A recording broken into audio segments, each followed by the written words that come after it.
viño entra por ali. Sí, a ver, o viño vendímese para caixas e entra por ali. Ali poñemos unha despalilladora, echamos unha máquina que despalía, quita o raspón e pasa a uva para aquí. A uva pasa directamente á prensa, aí prensase e da prensa pasa unha cuba. A prensa que é o que se pisaba antes. A prensa non era que antes era difuso, agora xa son industriales, xa son un cabo de neumática, son moito máis modernas e está en máis tubo con menos desperdicio. Tamén son máis caras. Logo aí prensase e pasase a unha cuba. Aí enfríase a 13 grados durante 36 horas para que todo ese fango que leva, a impureza que leva a uva, que leva sempre leva terra, polvo, aí precipita co frío, logo sácase dai e pasase a unha cuba e aí onde fermenta. Hai dous tipos de fermentacións, que eu fago unha con levadura autóctona propia da uva, eu con un botello con esta vela, e logo outro con levadura industrial. E iso fermenta 22 23 días, logo sacas a limpo, precipita por decantación e non filtra ningún botellón. De hecho, un proceso esquemático, sencillo. Panchín. É apodo, é nome, é apellido? A ver, é apodo, o nome non alcance. Manuel Cancia. O que pasa que a miña casa é de toda a vida de Panchín. Antigamente era a casa do Xordo. O que pasa que foi un antepasado a México, que chamase Francisco. Ah, sí? Cando tornou, el como Francisco e México eran Panchos, quixo que lle chamaran Pancho. Entón, a partir de Pancho el, o fillo Panchín, foi traspasando de pais a fillos hasta agora. Ajá. Sigo sendo Panchín. Tú naciches aquí en Negueira. Ajá. Xa, a casa xa era de tradición de viño? Sí, ou... sí. Ajá. Cantos anos levabas facendo viño? Non sei, na miña casa hai documentos de 1729 porque era onde curraba o conde de Altamira Rentas, aquí na zona da Ribeira do Río Navia, na zona de Negueira, e hai documentos de 1729. Aí, sei, era, decir, eso era a primeira casa do povo que se fundou aquí a Portugal. Ponos en contexto, o sea, en que entorno estamos para que seña importante para facer viño aquí? Ahora, estamos nun entorno privilexiado, pero estamos nun entorno que é un clima, aunque temos a montaña aí dos Ancares a 2000 metros de altura, 1900, temos aquí enfrente mesmo a Serra de Ouría, que está a 1300, e temos o Alto de Peras Apañadas a 1200 e pico, pero estamos nunha zona onde o nivel do pantano está a 220. Entón, iso aquí xenera un abrigo climatolóxico perfecto para que a vida se dé. O sea, que o produto e o sitio xa o tedes... Temos, sí, xa tedes moito avanzado, non? Moito avanzado. Demarca moi ben a variedade, pero temos o produto e o sitio, e aparte temos a variedade. A variedade, A blanca lexítima. Nos aquí chamamos de toda a vida, chamamos a blanca do país. De toda a vida, sempre o meu abuelo, meus pais, pois sempre viña a blanca do país. Pero, bueno, o catálogo da Xunta figura como blanca lexítima, unificada en todas as zonas deste tipo de variedade, e puxenlle blanca lexítima. Que tipo de viño é? Para os que non entendemos de viño. A ver, pois un de viño moi afroitado, moita fruita, unha nariz moi aromática, ten tonos de fruita de oso madura, despois en boca ten unha acidez moi equilibrada, que che fai na boca esa acideciña que se permite esa frescura en boca, non? Pola acidez que aporta. Que sube de grado, pero non conserva moi ben a acidez. Tú cando decides que, oye, vou a continuar a decir, porque tú faz viño porque che gusta. Agora fago viño porque me gusta, non son apasionado de viño. Ahora, antes non? Antes era por tradición? É por accidente. Sí? Si, na miña casa facías viño, pasa que a min non me gustaba o viño, eu non bebía viño, nunca bebi viño, hasta que empecé co tema da bodega. Ajá. O que pasa é que, bueno, eu cando entré a formar parte da consellería, coñecín aí un bon amigo e o que me meteu nesta historia. José Mourinho, que era o xefe do ICA, do Instituto de Comercialización Agraria de Galicia, do Café do Servicio en Lugo, e foi o que me dixo que había que... Oye, Negueira hai viñas e tal, pois hai que facer algo, tens que ser ti.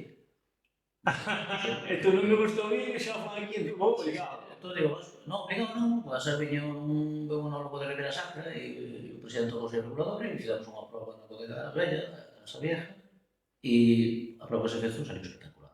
Entón, iso animoume un pouco a empezar a historia. Empecé no ano 95, cas historias de papeleo e fora do tema administrativo, como empezas tú a nivel curiosidade a decir, oi, pues vou facer isto para que chegue a gustarse como che gusta agora, para que seña apasionada, é dicir, como vos coñecedes ti o viño dese novo punto? A ver, eu era un acrónico, dicir, non me gustaba o viño e tampouco me gustaba facer viño, dicir, eu axudai o meu pai nas labores que ele facía na adega e na viña, pero claro, porque era casi obligado, non? E logo, houve unha fase aí de aprendizaxe, de oficina un campo de ensayo, con varias variedades que eran foráneas, e bueno, empecé a coller ese gustillo, despois xa por dicir, bueno, pues, hai que levar o proxecto a cabo, non? E esas variedades non funcionaron e volvín outra vez as variedades autóctonas, que eran as que levaban aquí toda a vida, son as que realmente hai que pasar por elas. Porque os antepasados facían eso era por algo, non? Volveches as raíces, logo. Volvín as raíces, sí, tamén as variedades de aquí. E, bueno, empecé a coller ese cariño e ahora gostame, de verdade. Son apasionado do viño, sobre todo do mundo da viña. Porque realmente onde se fai o viño na viña non é na madera. Explícame eso. As labores da viña son fundamentales para facer un viño. É dicir, unha boa labor de poda para que a formación da cepa se faga, logo para pedirlle a cepa, porque non todas as cepas son seres vivos. Os seres vivos comportan de distintas maneiras. Entón, ti tens que sacar a cepa, ti chegas a dices unha cepa, que esa cepa quero que me dé 3 kilos, esta que me dé, pode me dar 2. En función do vigor da cepa, ti tens que axustarlle para que chegue o que ti lle pides. É dicir, é unha labor moi apasionada da viña. E eu encima estás ao ar libre, que a adega é sistemático, non? O sea, que o importante é o camiño, non só isto final, non? Sí, bueno, se no camiño non eres feliz, eu tampouco te fai feliz. Entón, eu sou feliz todo o proceso e ao final, se ves un viño, pois faite feliz. Cantos anos levas tú? Eu levo desde que nací, desde pequeno, pero bueno, de forma profesional, embotellando desde 2001. Sería a primeira botella desta adega. Tes 3 variedades? Teño 3 marcas, é dicir, bueno, 3 marcas, Panchín Tinto, Panchín Blanco, e logo Cicen ese, era un pouco un homenaxe a, xa o significa a etiqueta, non? Un homenaxe a outra xente que se foi do outro lado por culpa do pantano, que fixas a maleta, a emigración, a auga, foi o pantano, e logo a cepa, a variedade que se recuperou que se perdía que a auga que dixen. Entón, este é un pouco un homenaxe que fago con levadura autóctona da uva, propia da variedade. Con que recomendarías tú acompañar este viño teu? Este viño, é dicir, acompaño incluso con carnes, claro, con queixos, con pescados, os blancos, lóxicamente, pois, dan sempre o tono que lle pides cos queixos e cos postres. É un viño tamén de chateo, é dicir, esa fruta que permite tamén beber, pero digo, si para pescados e para queixos. E claro, incluso con carne. O sea, que camel de aquí, cos queixos de aquí e todo eso tamén genial, non? Genial, sí.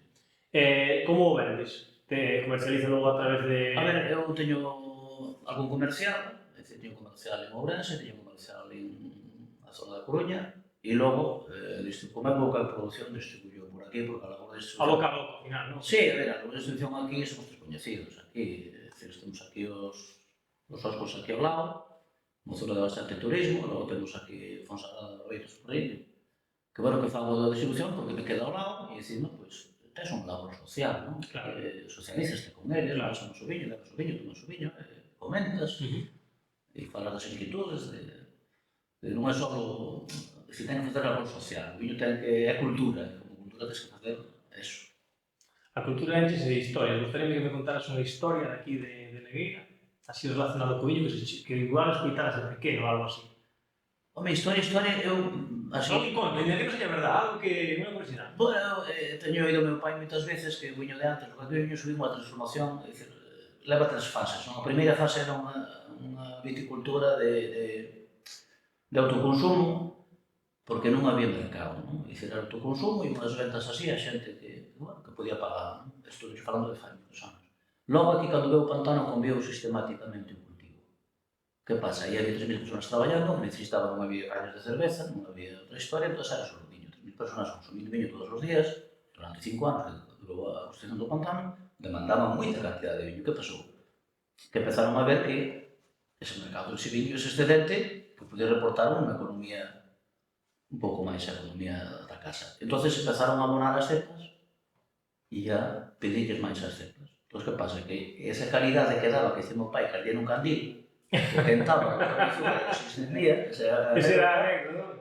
Pois deixou de existir, porque baixamos de unha cepa que daba 3 racimos a unha cepa que daba 30. Entón, que pasa? O azúcar non é o mismo, o alcohol non é o mismo. Claro. E aí foi un pouco a desvaría de empezar de ir da calidade á cantidade. E agora eu retornei outra vez aos orígenes, que é a calidade. É dicir, pouca cantidade de uva en cada cepa para que dé a calidade que se exixe. O sea, que ahora xa volve a verlo candil. Sí, bueno, metafóricamente. Metafóricamente.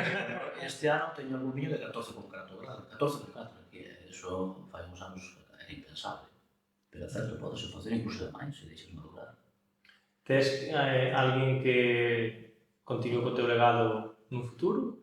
Non sei, eu teño unha pequena de 9 anos e estamos intentando inculcarlle, polo menos, a pasión que eu lle teño ao viño, non? Si, claro, 9 anos non se sabe, pero bueno, que é un aprendizaje de cativos que vai apreciando os aromas e tal, que vai apreciando o que é o viño, e, bueno, se se embarca ben, se non, pois o proceso encerrará. Eso, famo 2.000 botellas, 3.000 botellas, eso acaba xes un piquete. E eu todos quero atender o mercado local, é dicir, eu gustame a economía circular. O viño se viña a consumir aquí, porque se vas a subir aquí, pois pagarás a tomar o viño aí, pagarás aí, irás aos beitos e darás. É dicir, a minha idea é a economía circular. É dicir, esta zona, se non facemos así, morremos. Porque se cada un vou vender a Coruña, vou vender a... Eu venho un día a un americano e comprábamos todo. Dice, non é así, eu quero que isto funcione. Tú apostas por ese tipo de... Eu quero este tipo de dicir, isto ten que valer para dar a conocer a zona e a zona sacamos todos en conxunto. Dicir, tanto que ten un restaurante como que ten calquera historia. Dicir, isto é un componente máis para traer xente e para dar a coñecer isto. Non é só isto. Isto recebes que a Neira de Muniz? A zona, a IXP, o que é IXP? Vale.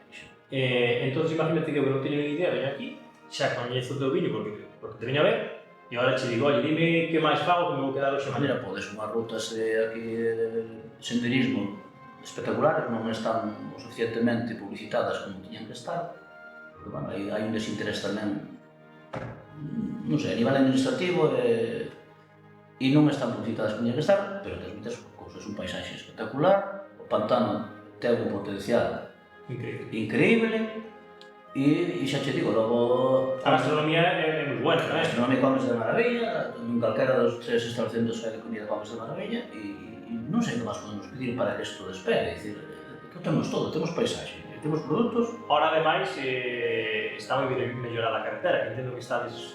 O mellor, estivemos aí uns anos aislados, e a carretera era un carril solo, que tiñas que pedir moito para cruzar, xa, a carretera, a carretera de montaña, que íbamos a pedir que sea todo reto. Sí, sí, ten 3 carriles, está claro. A carretera non é un hándicap para poder vir aquí a disfrutar. O paisaxe é o paisaxe é espectacular. Mira, eu viña conducindo super despacio, porque un pouco porque chegaba antes de tempo, pero logo porque te incita eso, a vir tranquilo, porque vas descubrindo unhas vistas de increíbles. Increíble, é dicir, o paisaxe que temos aquí é un paisaxe de alta montaña, porque te contaba antes no inicio, é dicir, temos as montañas dos Ancaras a 1900 e pico, casi 2000 metros, temos aquí 300, logo estamos normal, 200 e pico metros, e está a 340. As viñas están de 220 para arriba.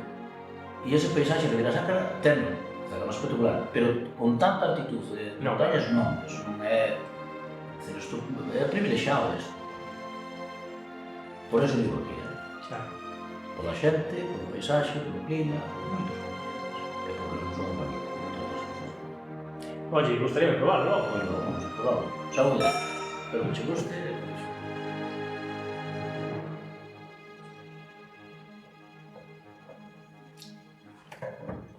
Está bonita a froita que ten. Está bonito. É super froita.